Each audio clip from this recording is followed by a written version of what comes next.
Sudah kelihatan, silakan.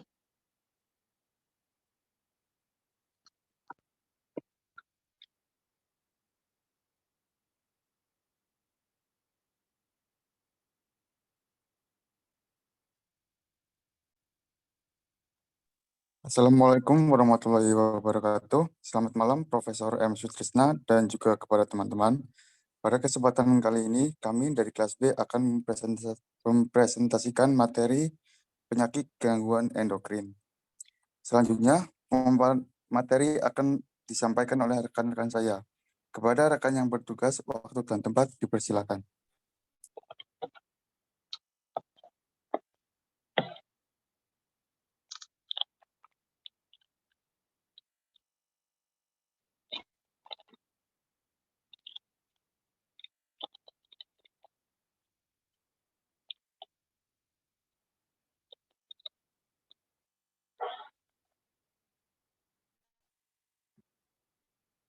Siapa ini? Kelompoknya siapa nih?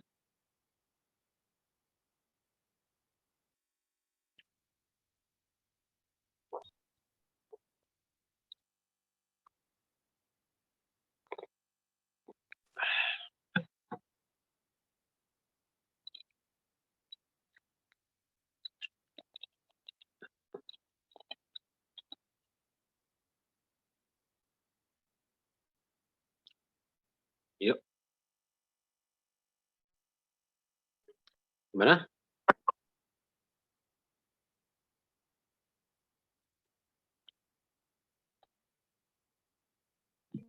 Sebentar, Prof. Sedang gangguan sinyal sepertinya.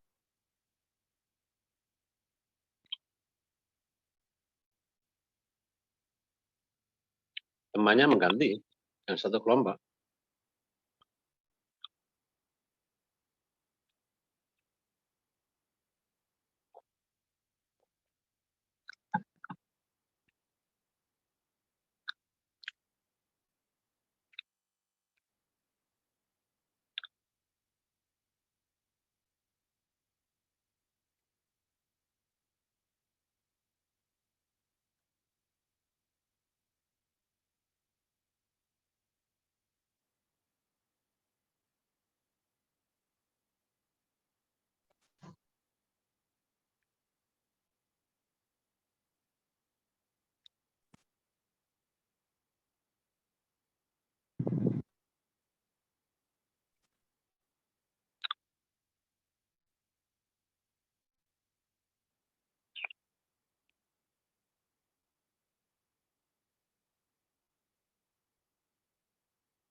Ganti temannya satu kelompok.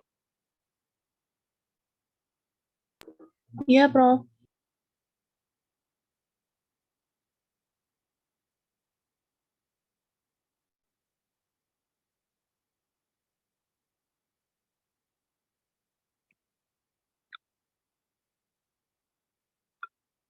Alhamdulillah.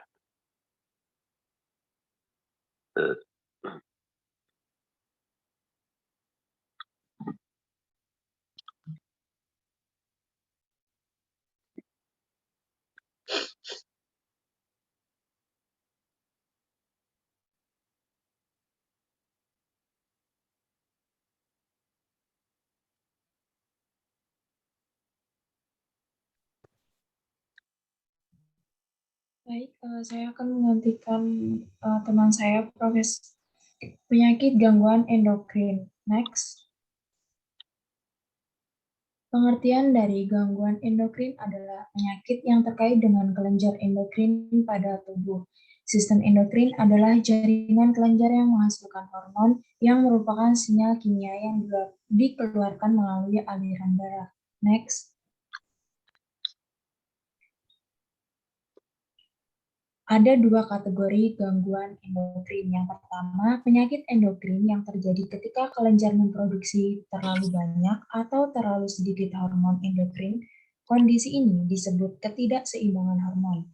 Yang kedua, penyakit endokrin karena perkembangan lesi dalam sistem endokrin yang bisa saja mempengaruhi kadar hormon. Next. Untuk gejala-gejalanya, dari gangguan endokrin bisa terlihat ringan atau tidak, gejala hingga serius dan mempengaruhi seluruh tubuh, tergantung pada bagian spesifik dari sistem endokrin yang terpengaruh. Penyakit diabetes mellitus dan penyakit tiroid adalah dua kelainan endokrinopati yang paling sering ditemukan. Baik, next.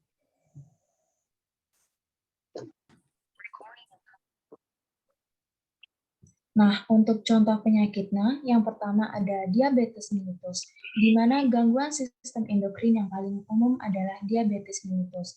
Sering terjadi apabila pankreas tidak menghasilkan insulin yang cukup atau tubuh tidak dapat menggunakan insulin yang tersedia dengan optimal.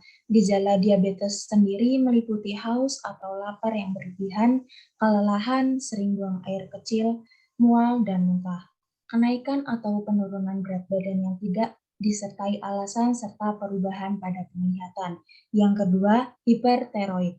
Kelenjar tiroid menghasilkan terlalu banyak hormon tiroid, bisa menyebabkan penyakit hipertiroid atau kelenjar tiroid terlalu aktif.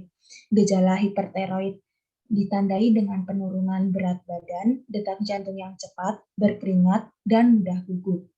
Penyebab paling umum untuk tiroid terlalu aktif adalah gangguan autoimun yang disebut penyakit Graves. Baik, next. Yang ketiga, hipotiroid. Tiroid tidak menghasilkan cukup hormon tiroid. Seseorang bisa mengalami penyakit hipotiroid atau kelenjar tiroid kurang aktif. Nah, gejala ini umum dirasakan penderita, yakni kelelahan, sembelit, kulit kering, dan depresi. Kelenjar yang kurang aktif dapat menyebabkan tumbuh kembang anak terlambat. Beberapa jenis hipertiroid merupakan penyakit bawaan lahir. Yang keempat ada sindrom ovarium polikistik, PCOS. Gangguan sistem endokrin juga bisa mempengaruhi produksi hormon androgen dan memicu penyakit sindrom ovarium polikistik atau PCOS. Produksi hormon androgen yang berlebihan mengganggu perkembangan sel telur dan perlepasan sel telur dari ovarium. PCOS adalah penyebab utama masalah kesuburan wanita. Yang keenam, penyakit Addison. Melansir WebMD, gangguan kelenjar endokrin dapat mengganggu fungsi kelenjar adrenal, salah satunya memicu penyakit Addison. Akibat gangguan pada kelenjar adrenal, hormon kortisol atau hormon aldosteron yang dikeluarkan dari tubuh jadi terlalu sedikit. Penderita penyakit Addison dapat merasakan gejala kelelahan, sakit perut, dehidrasi, dan perubahan warna kulit. Baik, selanjutnya akan dijelaskan oleh teman saya. Pemeriksaan yang pertama yaitu tes urin. Pemeriksaan ini digunakan untuk mendeteksi dan mengelola berbagai gangguan seperti infeksi saluran kemih, penyakit ginjal, dan diabetes. Yang kedua, MRI, yaitu teknik pencitraan medis yang dilakukan dengan menggunakan medan magnet dan gelombang radio untuk menampilkan gambar detail organ dan jaringan dalam tubuh. Yang ketiga, tes genetik, yaitu pemeriksaan yang mengidentifikasi perubahan gen, kromosom, atau protein. Hasilnya membantu menentukan peluang seseorang untuk mengembangkan dan meneruskan kelainan genetik.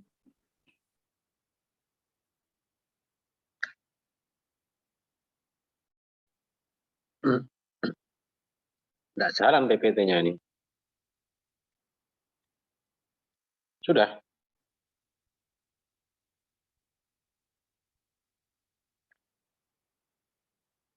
Halo?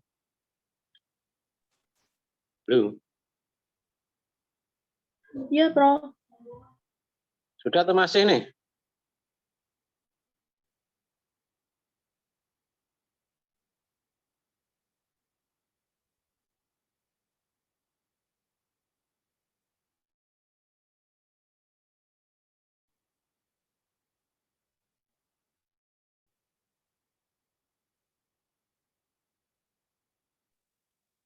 Baik, sekian presentasi dari kelas kami. Apabila ada pertanyaan, bisa menggunakan fitur raise hand maupun menuliskan pada kolom chat.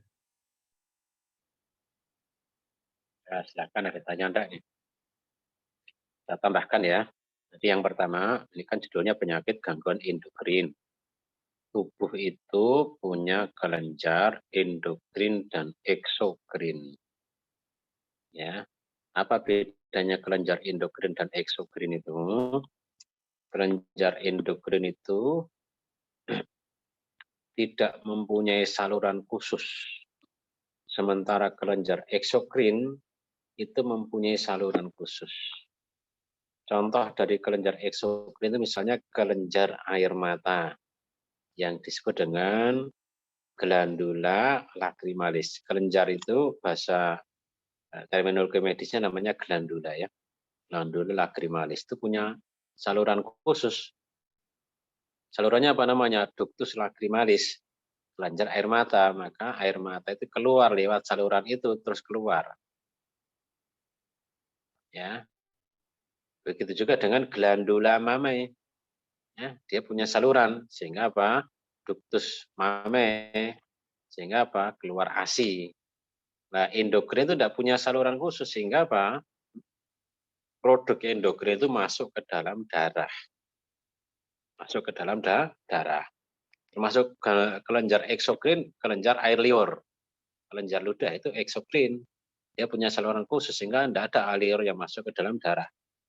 Nah, kelenjar endokrin itu tidak punya saluran khusus sehingga produknya yang disebut dengan hormon itu masuk ke dalam darah.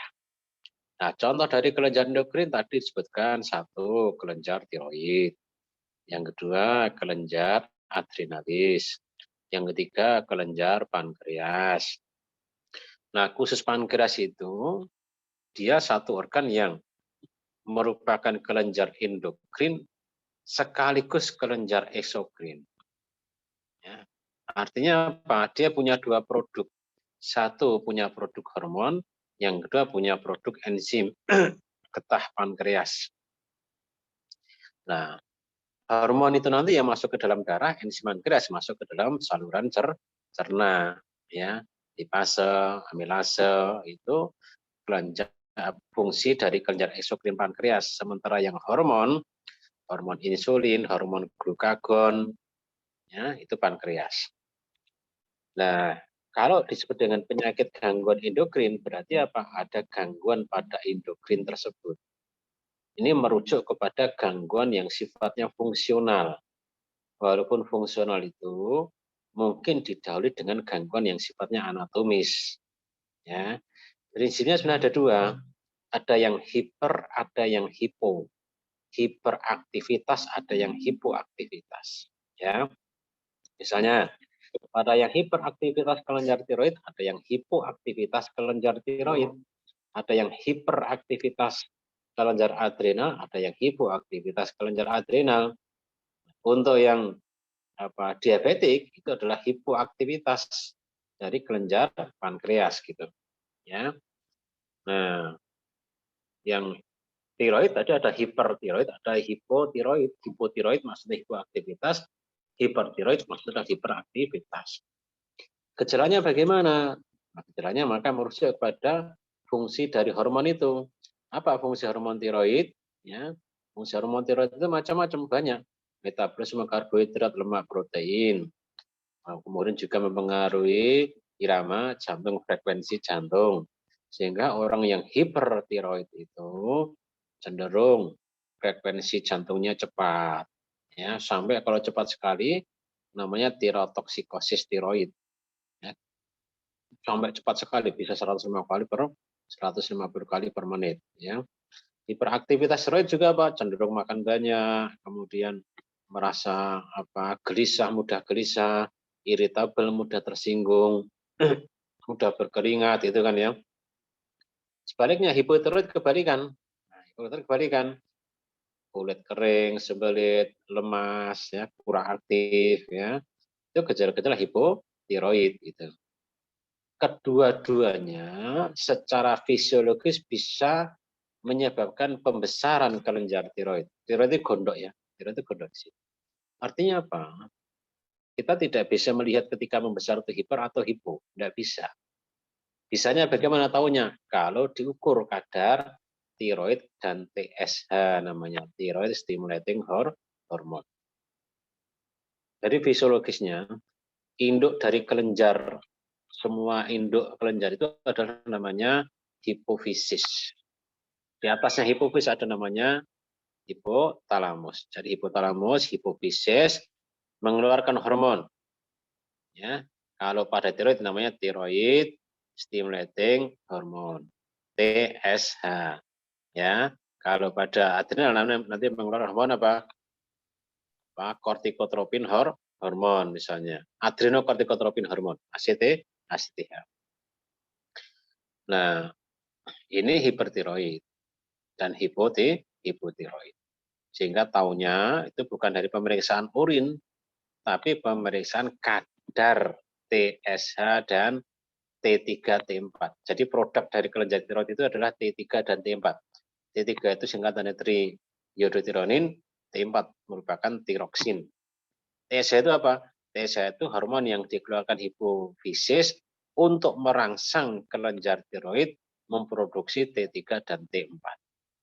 Maka orang itu ketika diperiksa TSH-nya tinggi dan T3, T4-nya tinggi, dia dikatakan sebagai hipertiroid. Ya, itu tanda yang paling objektif. Bukan tanda fisik tiroidnya membesar atau mengecil, bukan lemas, bukan aktivitas irritabel, bukan. Itu kan subjektif. Oke, itu tiroid. Kemudian yang di situ disebutkan Addison disease, itu kurang lengkap ya. Kelenjar adrenal itu letaknya di atas ginjal, nempel di ginjal bagian atas kanan kiri. Namanya adrenal. Ad itu tambahan, renal itu ginjal. Maka bacanya adrenal. Gitu. Nah, itu ada dua penyakit juga, hiperaktivitas maupun hipoaktivitas. Hiperaktivitas disebut dengan Cushing syndrome. Hipoaktivitas disebut dengan Addison disease atau penyakit Addison. Penyakit Addison. Ya. Yang Anda sebutkan di sini adalah penyakit Addison itu adalah hipoaktivitas dari kelenjar adrenal, di mana kelenjar adrenal itu menghasilkan hormon kortisol, hormon aldosteron, ya. Sehingga apa? Kalau orang dengan hipoaktivitas ya atau Addison disease, ya gejalanya Anda sebutkan di situ adalah kelelahan, sakit perut, dehidrasi, ya. Kalau nanti hiperaktivitas kebalikan, gulanya tinggi karena kortisol itu meningkatkan kadar gula. Gulanya tinggi, stresornya meningkat, kortisol itu hormon stres, hormon stresor gitu. Taunya dari mana ini nanti hipoaktivitas? Diperiksa kadar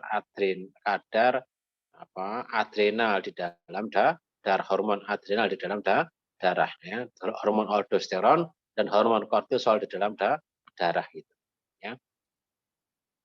Kemudian untuk diabetes itu gangguan pada kelenjar endokrin pankreas. Pankreas itu normalnya dia punya beberapa sel, namanya sel alfa, sel beta, sel delta, dan polipeptida pankreas.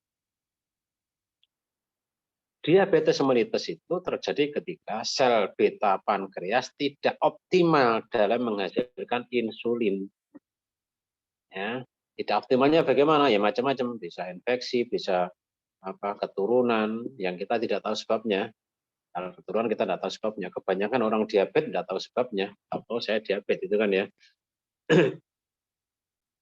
Kalau sel betanya sedikit insulin, akibatnya apa? Ya, akibatnya adalah orang itu ketika makan karbohidrat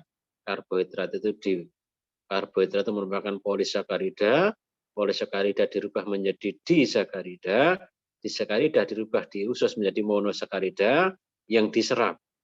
Monosakarida itu contohnya adalah glukosa. Glukosa masuk ke dalam darah. Kalau orang itu habis makan nasi, makan gandum, makan karbohidrat, maka nanti kadar glukosanya akan naik dalam darah. Dalam kondisi normal, begitu kadar glukosa naik, pankreas akan mensekresi insulin. Untuk apa? Membawa glukosa itu masuk ke dalam sel, digunakan oleh sel untuk energi. Nah, pada diabetes itu, karena hormon insulinnya sedikit, maka glukosa yang dibawa dari darah ke sel cuma sedikit. Akibatnya apa? Gulanya, glukosanya numpuk di dalam darah, sehingga ketika diukur kadar glukosa dalam darah, dia tinggi. Dia tinggi. Efeknya di mana nanti? Efeknya berarti sel kekurangan glukosa. Glukosa itu sebagai sumber energi. Maka sel akan mencari sumber energi lain. Dari mana? Dari protein dan dari lemak. Maka dipecahlah protein dan lemak itu. Sehingga terjadi lipolisis, terjadi gluconeogenesis, dan sebagainya. Ya, yang itu nanti menghasilkan produk samping, misalnya keton. Sehingga pada diabetes sering terjadi ketosis karena kadar ketonnya berlebihan. Ya. Nah, kenapa pada diabetes banyak kencing, banyak makan, banyak minum? Karena kadar glukosa darah yang tinggi itu merupakan diuretik osmotik. Maksudnya apa? Diuretik alami. Orang kalau minum kadar gula banyak, dia akan cepat kencing. Nah, ketika banyak kencing, otomatis mudah haus. Maka namanya polidipsi, haus itu. Kalau banyak kencing namanya poliuri. Nah, kenapa kok lapar? Karena walaupun dia banyak makan, glukosa yang sampai ke sel itu sedikit. Sehingga menimbulkan sensor rasa lapar. Sehingga dia merasa banyak makan, tetapi tidak menjadi daging. Gitu. Ya. Makannya banyak, tapi kok tetap kurus. Itu teman saya, ada pertanyaan silakan.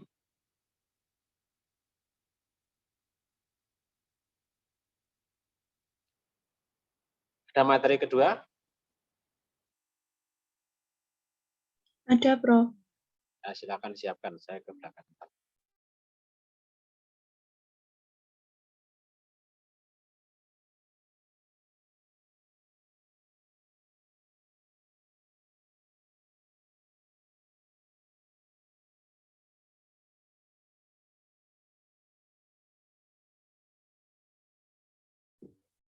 Assalamualaikum warahmatullahi wabarakatuh. Selamat malam Profesor M. Sutrisna dan teman-teman lainnya. Sebelumnya, perkenalkan saya Yumna Rifa Ulayritwan, selaku moderator dari 2C yang akan mempresentasikan materi terkait neoplasma. Untuk lebih lanjutnya akan dijelaskan oleh rekan-rekan saya dimulai dari Sakinah.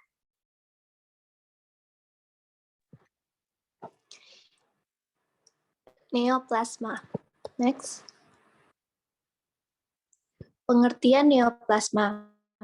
Neoplasma ialah massa jaringan yang abnormal, tumbuh berlebihan, tidak terkoordinasi dengan jaringan normal, dan tumbuh terus-menerus meskipun rangsang yang menimbulkan telah hilang. Sel neoplasma mengalami transformasi, oleh karena mereka terus-menerus membelah. Selanjutnya, sel neoplasma ini bersifat parasit dan pesaing sel atau jaringan normal atas kebutuhan metabolismenya pada penderita yang berada dalam keadaan lemah. Neoplasma bersifat otonom karena ukurannya meningkat terus. Proliferasi neoplastik menimbulkan massa neoplasma, menimbulkan pembengkakan atau benjolan pada jaringan tubuh yang membentuk tumor. Selanjutnya,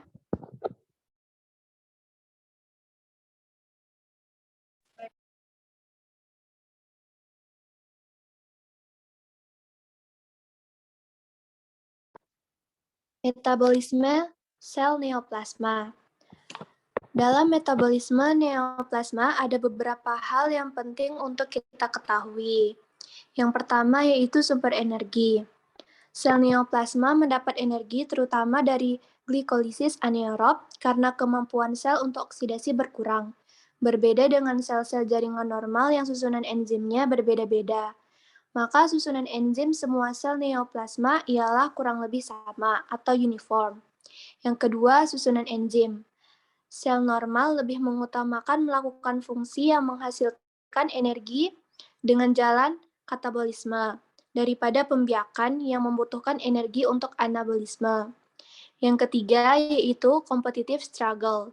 Jaringan yang tumbuh memerlukan bahan-bahan untuk membentuk protoplasma dan energi untuk tujuan tersebut.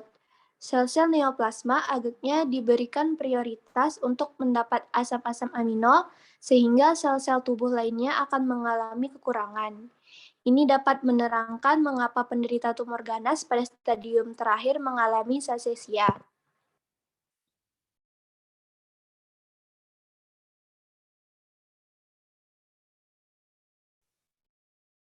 Klasifikasi tumor.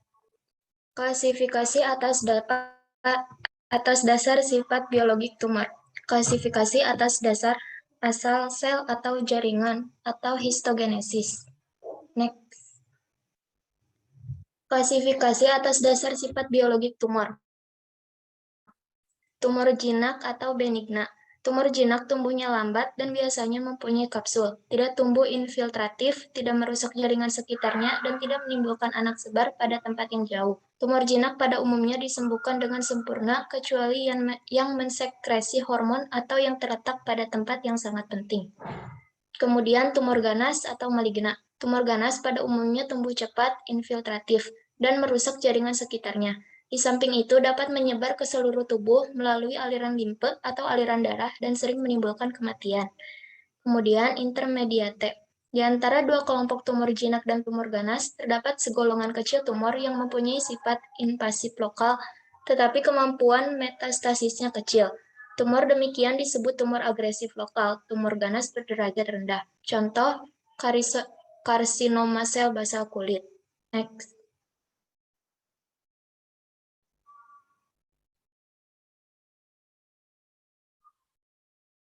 Next.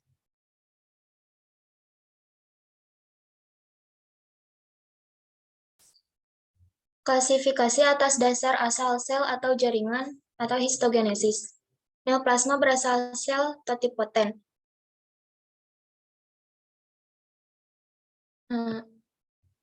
Sebelumnya.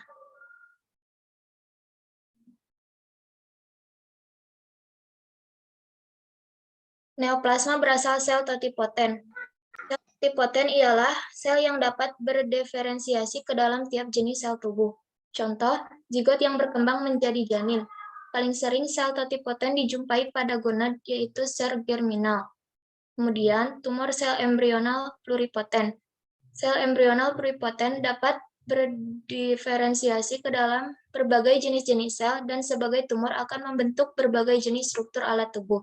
Tumor sel embrional pluripoten biasanya disebut embryoma atau biostoma, misalnya retinoblastoma, hepatoblastoma, embryonal rhabdomyosarcoma. Kemudian tumor sel yang berdiferensiasi. Jenis sel dewasa yang berdiferensiasi terdapat dalam bentuk sel alat-alat tubuh pada kehidupan postnatal. Kebanyakan tumor pada manusia terbentuk dari sel berdiferensiasi. Kemudian akan dibacakan oleh teman saya. Baik, kemudian faktor-faktor yang mempengaruhi pertumbuhan tumor. Yang pertama, kinetik pertumbuhan sel tumor. Ini akan terlihat dari pernyataan beberapa waktu yang diperlukan oleh suatu sel transformasi untuk membentuk massa tumor yang jelas secara klinis. Kedua, angiogenesis tumor. Pasokan darah terhadap jaringan tumor. Tanpa ada pembuluh darah atau pembuluh limfe, tumor ganas akan gagal untuk bermetastasis. Kemudian, progresi dan heterogenitas sel tumor. Tumor ganas berasal dari merogenal. Dengan berjalannya waktu, mereka menjadi heterogen. Pada tingkat molekuler, progresi tumor dan heterogenitas sebagai akibat dari mutasi multiple yang terkumpul dan saling tidak tergantungan pada sel yang berbeda, sehingga menurunkan subklonal dengan sifat yang berbeda. Next. Faktor-faktor resiko tumor. Yang pertama, faktor resiko lingkungan. Paparan terhadap radiasi ion meningkatkan resiko terjadinya tumor. Selain itu, riwayat alergi sebagai orang dewasa Ibu yang mengonsumsi buah dan sayuran selama kehamilan, mengonsumsi buah dan sayuran sejak masih anak-anak, mengalami cacar air saat masih kecil. Kemudian faktor resiko genetik. Kebanyakan faktor resiko genetik tidak diturunkan saat lahir, tapi bertambah seiring tambahnya usia. Inaktivitas atau malfungsi dapat mengubah cara bertumbuh sel, yang dapat menyebabkan tumbuhnya benjolan. Next. Pendekatan diagnosis tumor.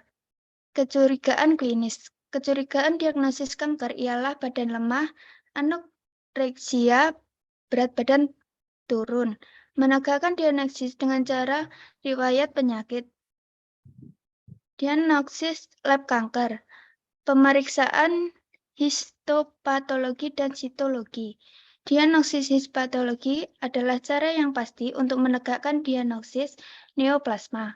Kedua ujung spektrum jinak, ganas memang tidak ada masalah.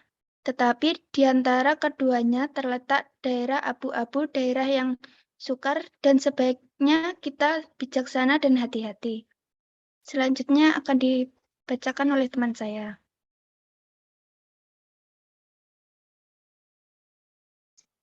Pengaruh tumor pada penderita. Akibat lokal, massa jaringan tumor yang tumbuh menimbulkan tekanan pada alat-alat penting di sekitarnya, misalnya pembuluh darah, saraf, saluran visceral, ductus, dan alat padat yang menimbulkan berbagai komplikasi. Akibat umum, pada umumnya penderita kanker menjadi kurus diikuti oleh badan lemah, anemia, dan anoreksia. Koheksi atau kumpulan gejala-gejala disebabkan oleh kelainan metabolisme, bukan dari kebutuhan makanan, melainkan akibat dari kerja faktor terlarut seperti sitoksin yang diproduksi tumor. Aktivitas fungi. Aktivitas fungi lebih khas pada tumor jinak daripada tumor ganas atau kanker, karena tumor ganas selnya tidak berdiferensiasi, maka kemampuannya hilang. Next.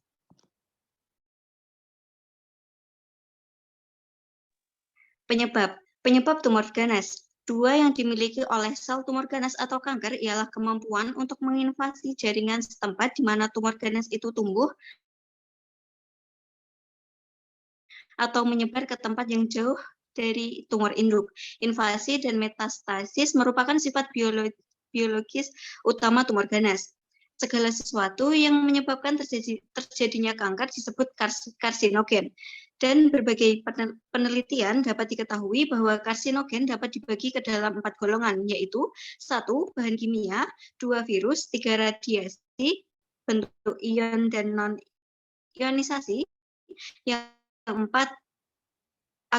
agen biologi. Next. Penyebab dari tumor jinak. Neoplasma jinak yang diketahui disebabkan oleh beberapa faktor seperti lingkungan lainnya, 3. genetik atau mutasi genetik. Baik, yang selanjutnya gejala utama neoplasma jinak. Yang pertama ada jaringan terkompres, kedua organ terkompres, yang ketiga saluran terblokir, yang keempat iskemia atau berkurangnya aliran darah, yang kelima kerusakan saraf, yang keenam kematian jaringan atau nekrosis, yang terakhir produksi hormon abnormal. Next. Ya, gejalanya yang pertama ada sakit kepala, kejang-kejang kehilangan kendali sensorik dan motorik, kehilangan pendengaran, kehilangan penglihatan, kelemahan, depresi, perubahan perilaku dan kognitif, disfungsi endokrin, saluran terblokir, kerusakan saraf. Selanjutnya ada pengobatan atau terapinya. Pengobatan tumor ada berbagai macam, secara umum merupakan kombinasi antara operasi, radiasi, dan kimia atau kemoterapi. Tumor jinak jika mengganggu dan memungkinkan biasanya dioperasi dan diangkat. Dan selanjutnya kekambuhan jarang terjadi. Tumor jinak tidak memerlukan terapi, radiasi, maupun kemoterapi. Berbeda dengan tumor jinak. Hanya kanker stadium sangat awal saja yang dapat diterapi dengan operasi semata. Selebihnya biasanya diterapi kombinasi antara ketiga macam jenis terapi di atas. DNA mikroarray dapat digunakan untuk menentukan apakah onkogen atau gen penahan tumor telah termutasi. Di masa depan, kemungkinan tumor itu dapat dirawat lebih baik dengan menggunakan DNA microarray untuk menentukan karakteristik terperinci dari tumor. Selanjutnya yaitu selain pengangkatan tumor, ada beberapa terapi untuk tumor yang dapat dilakukan oleh dokter, khususnya pada tumor ganas atau kanker.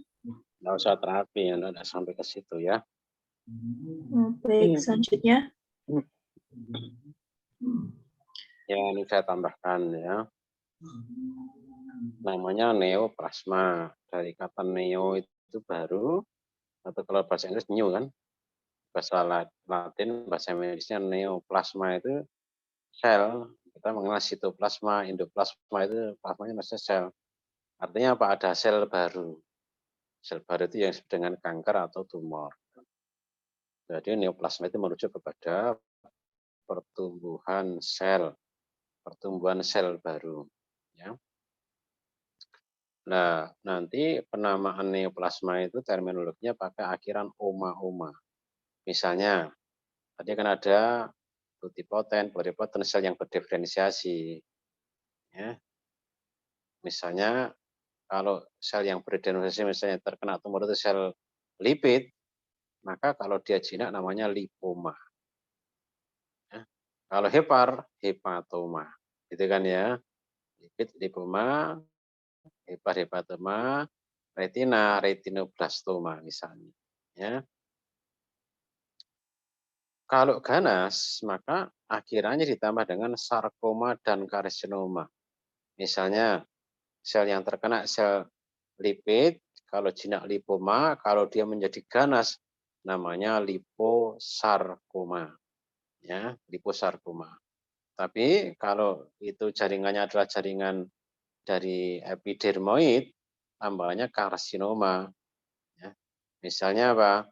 Ada karsinoma mama, karsinoma serviks, ya. Karena apa? Yang terkena itu sel epitel pada mama dan serviks.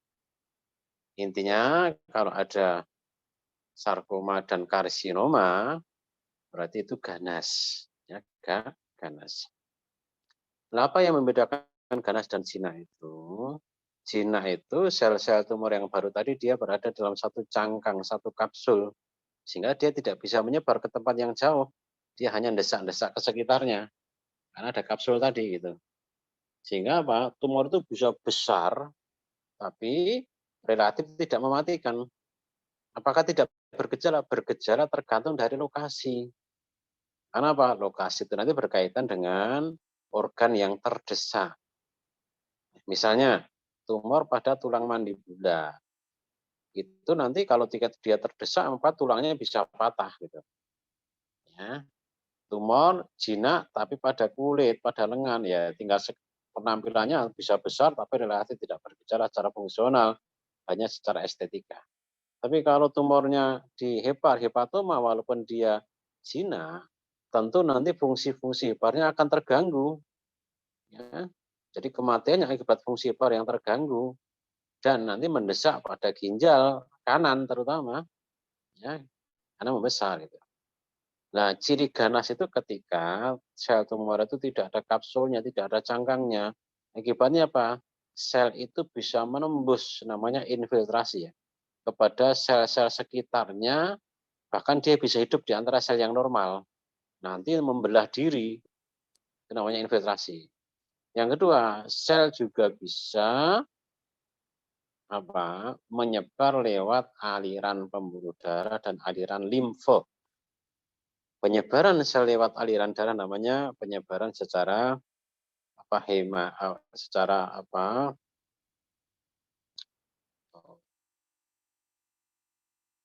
ya, penyebaran lewat aliran darah dan penyebaran lewat aliran limfe. Ya. Sehingga kalau melewati aliran darah, dia bisa ke tempat yang jauh, namanya metastase ya. Sehingga apa? Bisa jadi kankernya itu di kulit, tapi kalau menimbulkan kematian. Karena apa? Sel-sel kanker tadi dia menyebar ke tempat yang jauh melalui aliran darah, akhirnya sampai di paru, mencok di paru, mencok di jantung. Di paru nanti sel itu membelah, akibatnya apa? Mengganggu fungsi paru-paru. Akibatnya apa? Mengganggu fungsi jantung gitu. Ya.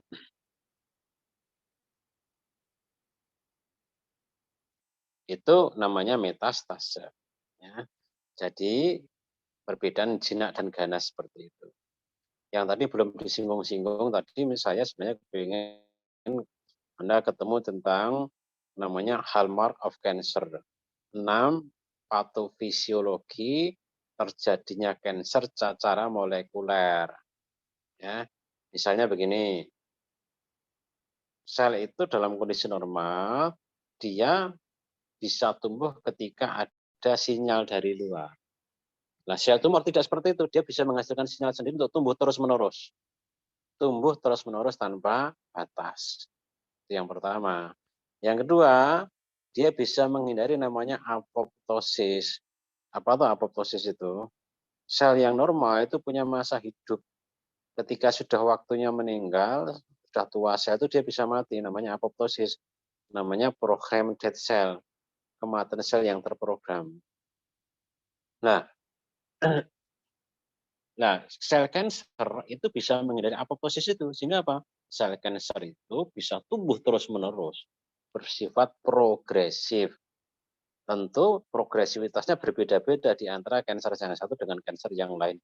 Ada yang progresnya cepat, ada yang progresnya lambat. Ya. Itu beberapa hallmark of cancer. Nanti Anda bisa googling ya. Hallmark, HALLS of cancer. Mark of cancer, MARK of cancer itu. Tumbuh terus-menerus tanpa batas, bisa menghasilkan sinyal sendiri, bisa menghindari apoptosis gitu kan ya. Itu salah satu beberapa ciri patofisiologi dari kanker gitu. Nah, apa lagi? Itu dulu, silakan tanya dulu kalau ditanyakan. Faktor-faktor penyebab terjadinya kanker. Ada namanya prokarsinogen, ada namanya karsinogen. Ya, karsinogen itu apa?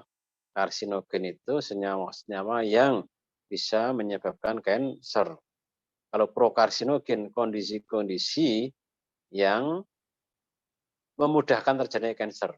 Misalnya begini, senyawa-senyawa kimia radikal bebas itu dia karsinogen.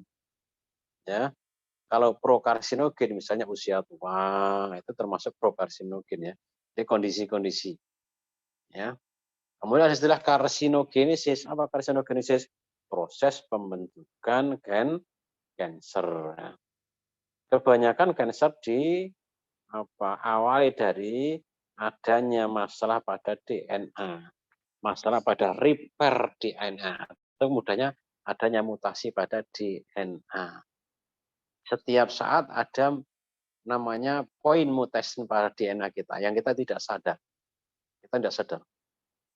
Tapi setiap saat juga dari yang point mutation itu ada namanya repair DNA yang kita juga tidak sadar. Nah, ketika repair DNA itu terganggu, itulah awal terjadinya oncogenesis, proses pembentukan sangat awal dari kanker gitu. Ya.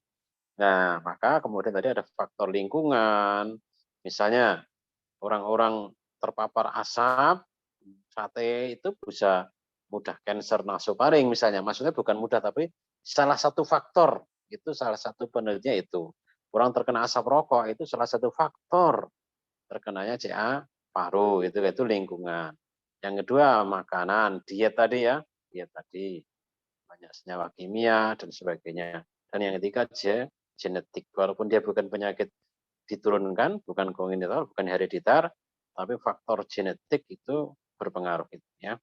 Radiasi termasuk juga merupakan salah satu karsinogen. Itu teman saya, mungkin ada ditanyakan, silakan. Cukup, Prof. Cukup. Ya, terima kasih. Tetap semangat, ya, rajin belajar, ya, mudah-mudahan semuanya sukses ya. Terima kasih. Ini yang join baru 6 ya? Oh, banyak yang terlempar. Mestinya kan 100 lebih tuh. Iya, Prof. Tadi udah 100 lebih. Tadi kayaknya banyak yang terlempar karena kendala sinyal, Prof. Apa ada cuaca yang buruk nih? Solo cuacanya bagus atau hujan? Ini kan sudah di Solo semua tadi. Saya masih di rumah, Prof. Mana rumahnya? Sragen. Enggak, belum kuliah luring semua toh. Masih blended. Anda belum enggak rutin tiap hari ke Solo.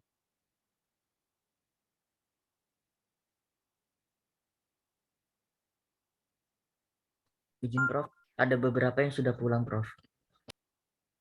Ya. Oke ya, jadi ini memang terlempar ya. Tadi sempat 100 ya?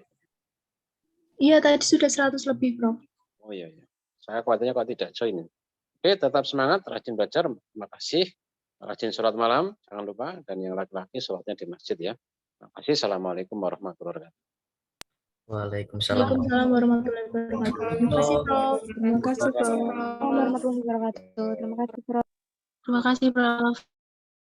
Terima kasih, Prof.